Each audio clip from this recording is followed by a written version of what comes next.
വഖഫ് ഭേദഗതി നിയമത്തിനെതിരെയുള്ള പ്രതിഷേധം കലാപമായി മാറിയ പശ്ചിമബംഗാളിലെ മുർഷിദാബാദ് തിരികെ സമാധാനത്തിലേക്ക്.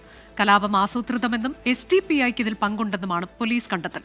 പ്രശ്നബാധിത മേഖലകളിൽ ജാഗ്രത തുടരുകയാണ്. വഖഫ് നിയമ ഭേദഗതിയുടെ പേരിൽ പശ്ചിമബംഗാളിലെ മുർഷിദാബാദിലുണ്ടായ കലാപത്തിന്റെ പേരിൽ കേന്ദ്ര സംസ്ഥാന സർക്കാരുകൾ തമ്മിലുള്ള ആരോപണ പ്രത്യാരോപണങ്ങൾ തുടരുന്നതിനിടെയാണ് സംഘർഷത്തിനു പിന്നിൽ SDPI ആണെന്ന ബംഗാൾ പോലീസിന്റെ നിർണായക കണ്ടെത്തൽ. മുസ്ലിങ്ങളുടെ സ്വത്തുക്കൾ തട്ടിയെടുക്കാനാണ് പുതിയ നിയമത്തിലൂടെ കേന്ദ്രം ശ്രമിക്കുന്നതെന്ന് SDPI പ്രദേശത്ത് വ്യാപകമായി പ്രചാരണം നടത്തിയിരുന്നു.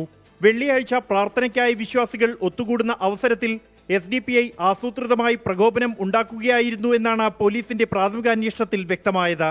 കലാപത്തിൽ കൊല്ലപ്പെട്ട ഇജാസ് അഹമ്മദിന്റെ കുടുംബാംഗങ്ങൾ പ്രദേശത്ത് SDPI പ്രകോപനപരമായ പ്രചരണം നടത്തുന്നുണ്ടെന്ന് പോലീസിന് മൊഴി നൽകിയിട്ടുണ്ട്. ബംഗ്ലാദേശ് അതിർത്തിയോട് ചേർന്നുള്ള മുർഷിദാബാദിൽ SDPIക്ക് ശക്തമായ സാന്നിധ്യമുണ്ട്. നിലവിൽ പ്രദേശത്ത് സ്ഥിതിഗതികൾ ശാന്തമാണെന്ന് BSF അറിയിച്ചു. എന്നാൽ അതീവ ജാഗ്രതയിലാണ് മേഖല. പ്രദേശത്ത് ഇന്റർനെറ്റ് നിരോധനവും കർഫ്യൂവും തുടരുകയാണ്. മുർഷിദാബാദിലെ ദുലിയയിലുണ്ടായ കലാപത്തിൽ 3 പേർ കൊല്ലപ്പെടുകയും 60ഓളം പേർക്ക് പരിക്കേൽക്കുകയും ചെയ്തിരുന്നു. സംഭവത്തിൽ 160ഓളം പേരെ അറസ്റ്റ് ചെയ്തിട്ടുണ്ട്. പ്രദേശത്ത് നിന്നും ഹിന്ദു വിഭാഗത്തിൽപ്പെട്ട 400ഓളം പേരെ മാറ്റിപ്പാർപ്പിച്ചതായി ബംഗാൾ പ്രതിപക്ഷ നേതാവ് സുവേന്ദു അധികാരി ആരോപിച്ചു. 24 ഡൽഹി.